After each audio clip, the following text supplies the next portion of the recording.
ఆంధ్రప్రదేశ్ రాజధాని అమరావతి పునర్నిర్మాణంలో మరో కీలక ఘట్టం ఆవిష్కృతమవుతుంది. నవ్యాంధ్ర మణిహారంగా రూపుదిద్దుకుంటున్న అమరావతిలో కేంద్ర ప్రభుత్వ పాలన యంత్రాంగం అంతా ఒకే చోట కొలువుతీరనుంది. ఇందుకోసం అత్యంత ప్రతిష్టాత్మకంగా తలపెట్టిన కామన్ సెంట్రల్ సెక్రటరియట్ (CCS) నిర్మాణానికి సంబంధించిన సమగ్ర ప్రాజెక్టు నివేదిక DPR సిద్ధమైంది. సుమారు 2,534 కోట్ల అంచనా వ్యయంతో నిర్మించనున్న ఈ మెగా ప్రాజెక్టు ఫైలు ఇప్పుడు కేంద్ర కేబినెట్ టేబుల్ పైకి చేరింది.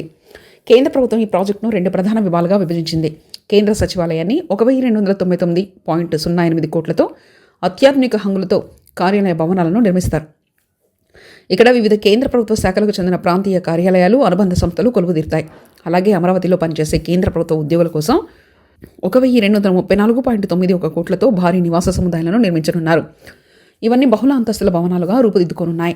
రాజధాని ప్రాంత అభివృద్ధి ప్రాధికారిక సంస్థ ఈ ప్రాజెక్టు ప్రాధాన్యతను గుర్తించి అత్యంత వ్యూహాత్మకమైన ప్రాంతంలో 22.53 ఎకరాల భూమిని కేటాయించింది. ఇందులో 5.53 ఎకరాల్లో కేవలం సచివాలయ భవనాలు మాత్రమే వస్తాయి. మిగిలిన 15 ఎకరాలకు ఉద్యోగుల క్వార్టర్ల కోసం కేటాయిస్తారు. CTWD పర్యవేక్షణలో ఈ నిర్మాణ పనులు జరగనున్నాయి. ఈ ప్రాజెక్టు కార్యరూపం దాల్చడంతో కేంద్ర మంత్రి పెమ్మసాని చంద్రశేఖర్ కీలక పాత్ర పోషించారు. కేంద్ర గృహ నిర్మాణ, పట్టణ వ్యవహారాల శాఖ అధికారులతో ఆయన నిరంతరం సంప్రదింపులు జరిపి